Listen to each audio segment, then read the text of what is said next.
André Gide, voyage au Congo, suivi de Le retour du Tchad. Édition Gallimard 1927 et 1928, puis dans la collection Idées.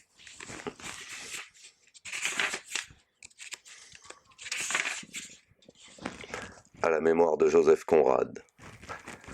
Better be imprudent movables than prudent fixtures. Keats. Chapitre 1er. Les escales, Brazzaville. 21 juillet, troisième jour de traversée. Indicible langueur, heure sans contenu ni contour. Après 2 mauvais jours, le ciel bleuit, la mer se calme, l'air tiédit. Un vol d'hirondelles suit le navire. On ne bercera jamais assez les enfants du temps de leur prime jeunesse.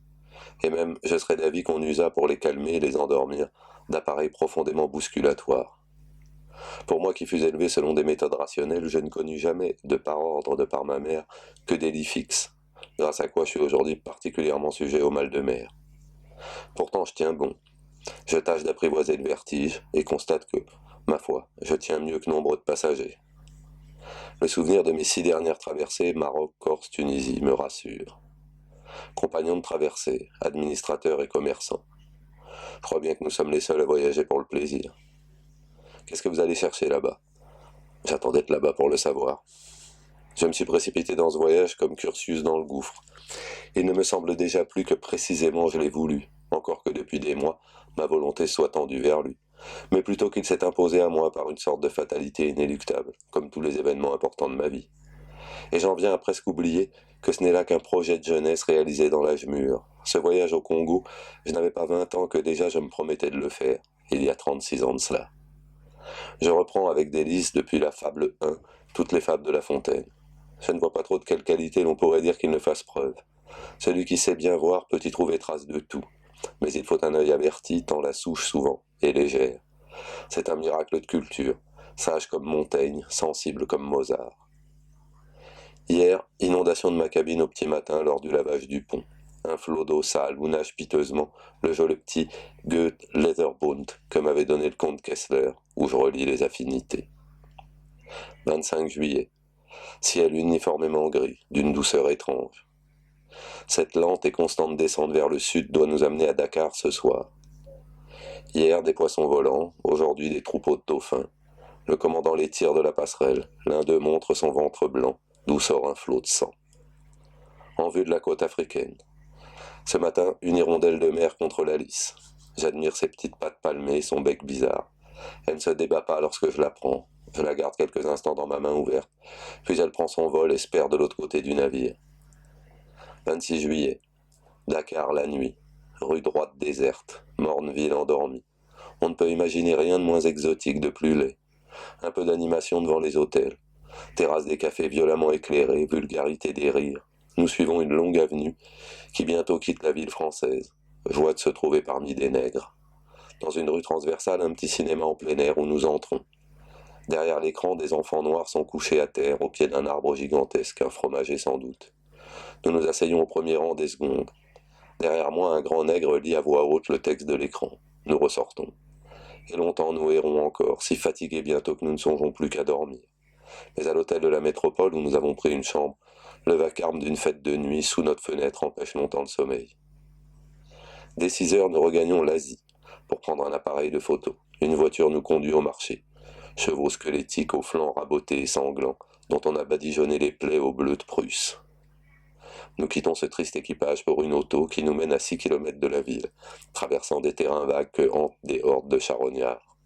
Certains perchent sur le toit des maisons semblables à d'énormes pigeons pelés. Jardin d'essai, arbres inconnus, buissons d'hibiscus en fleurs. On s'enfonce dans d'étroites allées pour prendre un avant-goût de la forêt tropicale. Quelques beaux papillons semblables à de grands macaons, mais portant à l'envers des ailes une grosse macule nacrée. Chant d'oiseaux inconnus, que je cherche en vain dans l'épais feuillage.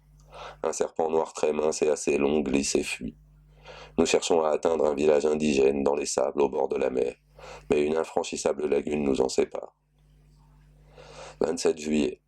Jour de pluie incessante, mer assez houleuse, nombreux malades, de vieux coloniaux se plaignent. Journée terrible, vous n'aurez pas pire. Somme toute, je supporte assez bien. Il fait chaud, orageux, humide. Mais il me semble que j'ai connu pire à Paris, et je suis étonné de ne pas suer davantage. Le 29, arrivé en face de Conakry. On devait débarquer dès 7 heures, mais depuis le lever du jour, un épais brouillard égare le navire. On a perdu le point. On tâtonne et la sonde plonge et replonge. Très peu de fond, très peu d'espace entre les récifs de corail et les bancs de sable. La nuit tombait si fort que déjà nous renoncions à descendre, mais le commandant nous invite dans sa pétrolette. Très long trajet du navire au wharf, mais qui donne au brouillard le temps de se dissiper. La pluie s'arrête. Le commissaire qui nous mène à terre nous avertit que nous ne disposons que d'une demi-heure et qu'on ne nous attendra pas. Nous sautons dans un pouce que tire un jeune noir mince et vigoureux. Beauté des arbres, des enfants au torse nu, rieurs, au regard languide. Le ciel est bas, extraordinaire quiétude et douceur de l'air. Tout ici semble promettre le bonheur, la volupté, l'oubli. 31 juillet. Tabou. Un phare bas qui semble une cheminée de steamer. Quelques toits perdus dans la verdure. Le navire s'arrête à 2 kilomètres de la côte. Trop peu de temps pour descendre à terre, mais du rivage s'amènent 2 grandes barques pleines de crewmen. L'Asie en recrute 70 pour renforcer l'équipage, qu'on rapatriera au retour. Hommes admirables pour la plupart, mais qu'on ne reverra plus que vêtus. Dans une minuscule pirogue, un nègre isolé chasse l'eau envahissante d'un claquement de jambes contre la coque. 1er août. Image de l'ancien magasin pittoresque, la barre à Grand Bassam. Paysage tout en longueur. Une mer couleur thé où traînent de longs rubans jaunâtres de vieille écume. Et, bien que la mer soit à peu près calme, une houle puissante vient, sur le sable du bord, étaler largement sa mousse. Puis un décor d'arbres très découpé, très simple et comme dessiné par un enfant. Ciel nuageux. Sur le wharf, un fourmillement de noir pousse des wagonnets. À la racine du wharf, des hangars. Puis, de droite et de gauche, coupant la ligne d'arbres, des maisons basses, aplaties, aux couvertures de tuiles rouges. La ville est écrasée entre la lagune et la mer. Comment imaginer tout près, sitôt derrière la lagune, l'immense forêt vierge, la vraie. Pour gagner le wharf, nous prenons place à 5 ou 6 dans une sorte de balancelle qu'on suspend par un crochet à une élingue et qu'une grue soulève et dirige à travers les airs, au-dessus des flots, vers une vaste barque où le treuil la laisse lourdement choir.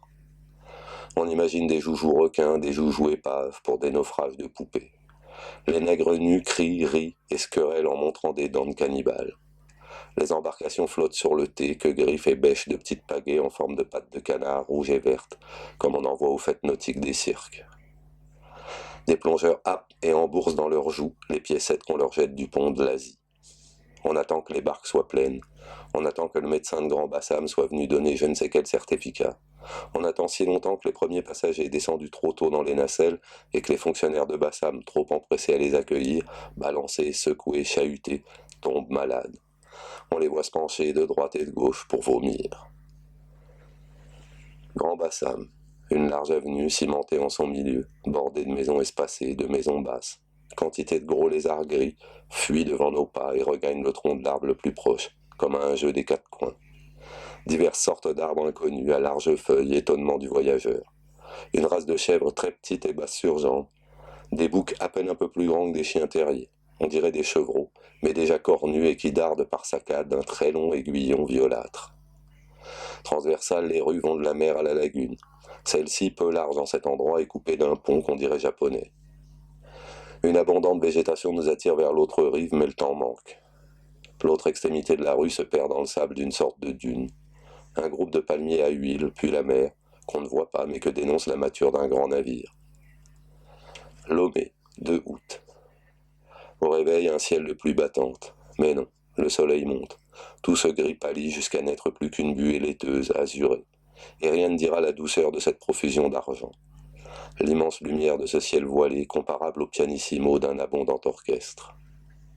Cotonou, 2 août. Combat d'un lézard et d'un serpent d'1 mètre de long, noir lamé de blanc, très mince et agile, mais si occupé par la lutte que nous pouvons l'observer de très près.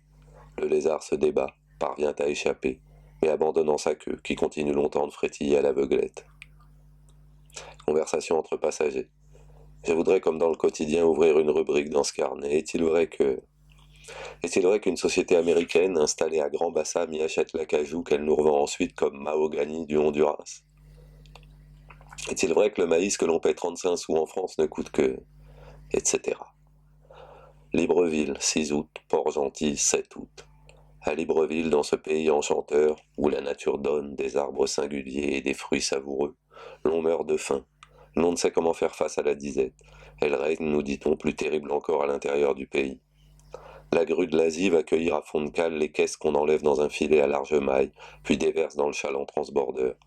Des indigènes les reçoivent et s'activent avec de grands cris. Coincés, heurtés, précipités, s'émerveillent si la caisse arrive entière. On en voit qui éclatent comme des gousses et se répandent comme des graines leur contenu de boîte de conserve. J'en saisis une. F, agent principal d'une entreprise d'alimentation à qui je la montre, reconnaît la marque et m'affirme que c'est un lot de produits avariés, qui n'a pu trouver acheteur sur le marché de Bordeaux. 8 août. Mayumba, lyrisme des pagayeurs au dangereux franchissement de la barre. Les couplets et les refrains de leurs chants rythmés se chevauchent. À chaque enfoncement dans le flot, la tige de la pagaie prend appui sur la cuisse nue. Beauté sauvage de ce chant semi-triste. Allégresse musculaire, enthousiasme farouche. À 3 reprises, la chaloupe se cabre, à demi dressée hors du flot, et lorsqu'elle retombe, un énorme paquet d'eau vous inonde, que vont sécher bientôt le soleil et le vent. Nous partons à pied tous deux vers la forêt. Une allée ombreuse y pénètre, étrangeté. Clairière semée de quelques huttes de roseaux. L'administrateur vient à nous en tipoy et en met aimablement 2 autres à notre disposition. Il nous emmène alors que nous étions déjà sur le chemin du retour, et nous rentrons de nouveau dans la forêt. À 20 ans, je n'aurais pas eu joie plus vive. Cris et bondissements des porteurs. Nous revenons par le bord de la mer. Sur la plage, fuite éperdue des troupeaux de crabes, hauts sur pattes et semblables à de monstrueuses araignées. 9 août, 7 heures du matin. Pointe-Noire. Ville à l'état larvaire qui semble encore dans le sous-sol. 9 août, 5 heures du soir. Nous entrons dans les eaux du Congo. Gagnons Banane dans la vedette du commandant. Chaque occasion de descendre à terre nous trouve prêts. Retour à la nuit tombante. La joie est peut-être aussi vive, mais elle entre en moi moins avant. Elle éveille un écho moins retentissant dans mon cœur. Ah, pouvoir ignorer que la vie rétrécit devant moi sa promesse. Mon cœur ne bat pas moins fort qu'à 20 ans. L'entremontée du fleuve dans la nuit. Sur la rive gauche, au loin, quelques lumières, un feu de brousse à l'horizon. À nos pieds, l'effrayante épaisseur des eaux. 10 août. Un absurde contretemps m'empêche, en passant à Boma, Congo belge, d'aller présenter mes respects au gouverneur. Je n'ai pas encore bien compris que, chargé de mission, je représente et suis dès à présent un personnage officiel. Le plus grand mal à me gonfler jusqu'à remplir ce rôle. Matadi, 10 août, 6 heures du soir. Parti le 12 à 6 heures du matin, arrivé à Tisville à 6h30 du soir. Nous repartons vers 7 heures du matin pour n'arriver à Kinshasa qu'à la nuit close. Le lendemain, traversée du Stanley Pool, arrivé vendredi 14 à 9 heures du matin à Brazzaville. Brazzaville, étrange pays où l'on n'a pas si chaud que l'on transpire. À chasser les insectes inconnus, je retrouve des joies d'enfant. Je ne me suis pas encore consolé d'avoir laissé échapper un beau longicorne vert pré, aux élytres damasquinés, zébrés, couverts de vermiculture plus foncée ou plus pâle, de la dimension d'un bupreste, la tête très large, armé de mandibules tenailles. Je le rapportais d'assez loin, le tenant par le corselet entre pouce et index. Sur le point d'entrer dans le flacon de cyanure, il m'échappe et s'envole aussitôt. Je m'empare de quelques beaux papillons porte-queue, jaunes soufrés maculés de noir, très communs, et d'un autre un peu moins fréquent, semblable au macaon mais plus grand, jaune zébré de noir, que j'avais vu au jardin d'essai de Dakar. Ce matin, nous sommes retournés au confluent du Congo et du Djoué, à 6 kilomètres environ de Brazzaville. Nous y avons été hier au coucher du soleil. Petit village de pêcheurs, bizarre lit de rivière à sec, tracé par une incompréhensible accumulation de boulders presque noirs. On dirait la moraine d'un glacier. Nous bondissons de l'une à l'autre de ces roches arrondies jusqu'au bord du Congo. Petit sentier presque au bord du fleuve, crique ombragée où une grande pirogue est amarrée. Papillons en grand nombre et très variés, mais je n'ai qu'un filet sans manche et laisse partir les plus beaux. Nous gagnons une partie plus boisée, tout au bord de l'affluent dont les eaux sont sensiblement plus limpides. Un fromager énorme, au monstrueux empattement que l'on contourne, de dessous le tronc, jaillit une source. Près du fromager, un amorphophallus, violet pourpré, sur une tige épineuse de plus d'1 mètre. Je déchire la fleur et trouve, à la base du pistil, un grouillement de petits asticots. Quelques arbres auxquels les indigènes ont mis le feu se consument lentement par la base. J'écris ceci dans le petit jardin de la très agréable case que M. Alfassa, le gouverneur général intérimaire, a mis à notre disposition. La nuit est tiède, pas un souffle. Un incessant concert de grillons et, formant fond, de grenouilles. 23 août. 3e visite au rapide du Congo. Mais cette fois, nous nous y prenons mieux, et du reste, guidés avec quelques autres par monsieur et madame Chaumel, nous traversons un bras du Djoué en pirogue et gagnons le bord même du fleuve, où la hauteur des vagues et l'impétuosité du courant sont particulièrement sensibles. Un ciel radieux impose sa sérénité à ce spectacle, plus majestueux que romantique. Par instant, un remous creuse un sillon profond, une gerbe d'écume bondit. Aucun rythme, et je m'explique mal ces inégalités du courant. Et croiriez-vous qu'un pareil spectacle attend encore son peintre s'écrie un des invités, en me regardant. C'est une invite à laquelle je ne répondrai point. L'art comporte une tempérance et je répugne à l'énormité. Une description ne devient pas plus émouvante pour avoir mis 10 au lieu d'un. On a blâmé Conrad dans le typhon d'avoir escamoté le plus fort de la tempête. Je l'admire au contraire d'arrêter son récit précisément au seuil de l'affreux et de laisser à l'imagination du lecteur libre jeu après l'avoir mené, dans l'horrible, jusqu'à tel point qu'il ne parut pas dépassable. Mais c'est une commune erreur de croire que la sublimité de la peinture tient à l'énormité du sujet. Je lis dans le bulletin de la Société des recherches congolaises numéro 2. Ces tornades dont la violence est extrême sont à mon avis la plus belle scène de la nature intertropicale.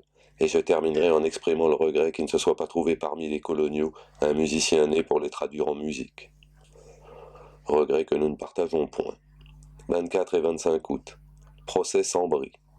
Moins le blanc est intelligent, plus le noir lui paraît bête. On juge un malheureux administrateur envoyé trop jeune et sans instruction suffisante dans un poste trop reculé. Il lui eût fallu une telle force de caractère, telle valeur morale et intellectuelle qu'il n'avait pas. À défaut d'elle, pour imposer aux indigènes, on recourt à une force précaire, spasmodique et dévergondée. On prend peur, on s'affole. Par manque d'autorité naturelle, on cherche à régner par la terreur. On perd prise, et bientôt plus rien ne suffit à dompter le mécontentement grandissant des indigènes, souvent parfaitement doux, mais que révoltent et poussent à bout les injustices, les sévices, les cruautés. Ce qui paraît ressortir du procès, c'est surtout l'insuffisance de surveillance.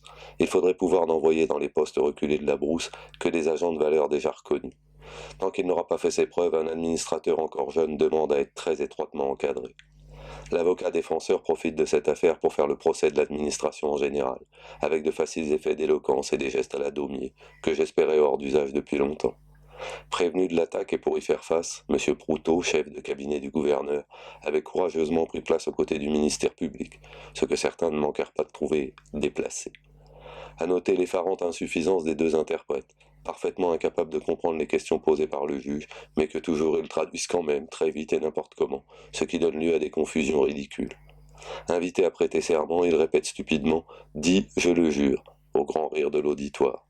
Et lorsqu'ils transmettent les dépositions des témoins, on patauge dans l'à peu près. L'accusé s'en tire avec 1 an de prison et le bénéfice de la loi Bérenger. Je ne parviens pas à me faire une opinion sur celle des nombreux indigènes qui assistent au débat et qui entendent le verdict. La condamnation de Sambry satisfait-elle leur idée de justice? Durant la 3e et dernière séance de ce triste procès, un très beau papillon est venu voler dans la salle d'audience dont toutes les fenêtres sont ouvertes. Après de nombreux tours, il s'est inespérément posé sur le pupitre devant lequel j'étais assis, où je parvins à le saisir sans l'abîmer. Le lendemain, je reçois la visite de M. X, l'un des juges assesseurs. « Voulez-vous le secret de tout ceci ?» me dit-il. Sambry couchait avec les femmes de tous les miliciens à ses ordres, mais il n'y a pas pire imprudence. Dès qu'on ne les tient plus en main, ces gardes indigènes deviennent terribles. Presque toutes les cruautés qu'on reproche à Sambry sont leurs faites, mais tous sont déposés contre lui, vous l'avez vu. Je prends ces notes trop pour moi. Je m'y aperçois que je n'ai pas décrit Brazzaville. Tout m'y charmait d'abord. La nouveauté du climat, de la lumière, des feuillages, des parfums, du chant des oiseaux et de moi-même aussi parmi cela. De sorte que par excès d'étonnement, je ne trouvais plus rien à dire. Je ne savais le nom de rien. J'admirais indistinctement. On n'écrit pas bien dans l'ivresse. J'étais grisé. Puis passé la première surprise, je ne trouve plus aucun plaisir à parler de ce que déjà je voudrais quitter. Cette ville énormément distendue n'a de charmant que ce qu'elle doit au climat et à sa position allongée près du fleuve. En face d'elle, Kinshasa paraît hideuse, mais Kinshasa vit d'une vie intense et Brazzaville semble dormir. Elle est trop vaste pour le peu d'activité qui s'y déploie. Son charme est dans son indolence. Surtout, je m'aperçois qu'on ne peut y prendre contact réel avec rien. Non point que tout y soit factice, mais l'écran de la civilisation s'interpose et rien n'y entre que tamisé. Et je ne doute pas qu'il y aurait beaucoup à apprendre sur le fonctionnement des rouages de l'administration en particulier, mais pour le bien comprendre, il faudrait connaître déjà le pays. Ce qui pourtant commence à m'apparaître, c'est l'extraordinaire complication, l'enchevêtrement de tous les problèmes coloniaux. La question de chemin de fer de Brazzaville à Pointe-Noire serait particulièrement intéressante à étudier, mais je n'en puis connaître que ce que l'on m'en raconte, et tous les récits que j'entends se contredisent, ce qui m'amène à me méfier de tous et de chacun. On parle beaucoup de désordre, d'imprévoyance et d'incurie. Je ne veux tenir pour certain que ce que j'aurais pu voir moi-même ou pu suffisamment contrôler. Sans interprète, comment interroger les Saras que je rencontre, ces grands et forts Saras que l'on fait venir de la région du Tchad pour les travaux de la voie ferrée? Et ceux-ci ne savent rien encore, ils arrivent. Ils sont là devant la mairie en troupeau, répondant à l'appel et attendant une distribution de manioc que d'autres indigènes apportent dans de grands paniers. Comment savoir s'il est vrai que, parmi ceux qui les ont précédés sur les chantiers, la mortalité a été, comme on nous le dit, consternante? Je suis trop neuf dans le pays. Nous engageons au petit bonheur 2 boys et un cuisinier. Ce dernier, qui répond au nom ridicule de Zézé, est hideux. Il est de Fort Crampel. Les 2 boys, Adoum et Outman, sont des Arabes du Wadaï, que ce voyage vers le nord va rapprocher de leur patrie. 30 août. Engourdissement, peut-être diminution. La vue baisse, l'oreille durcit. Aussi bien porte-t-elle moins loin des désirs sans doute plus faibles. L'important, c'est que cette équation se maintienne entre l'impulsion de l'âme et l'obéissance du corps. Puissé-je même, alors et vieillissant, maintenir en moi l'harmonie? Je n'aime point l'orgueilleux raidissement du stoïque, mais l'horreur de la mort, de la vieillesse et de tout ce qui ne se peut éviter me semble impie. Je voudrais rendre à Dieu, quoi qu'il m'advienne, une âme reconnaissante et ravie. 2 septembre. Congo belge. Nous prenons une auto pour Léopoldville. Visite au gouverneur Engels. Il nous conseille de pousser jusqu'à Coquillaville, Équateurville, et propose de mettre une baleinière à notre disposition pour nous ramener à Liranga, que nous pensions d'abord gagner directement. Notre véranda est encombrée de caisses et de colis. Le bagage doit être fractionné en charge de 20 à 25 kilos. 43 caissettes, sacs ou cantines contenant l'approvisionnement pour la seconde partie de notre voyage seront expédiées directement à Fort-Archambault, où nous avons promis à Marcel de Copé d'arriver pour la Noël. Nous n'emporterons avec nous pour le crochet en Congo belge que le strict nécessaire. Nous retrouvons le reste à Liranga, apporté par le Largeau dans 10 jours. Brazzaville ne nous offre plus rien de neuf. Nous avons hâte d'aller plus loin.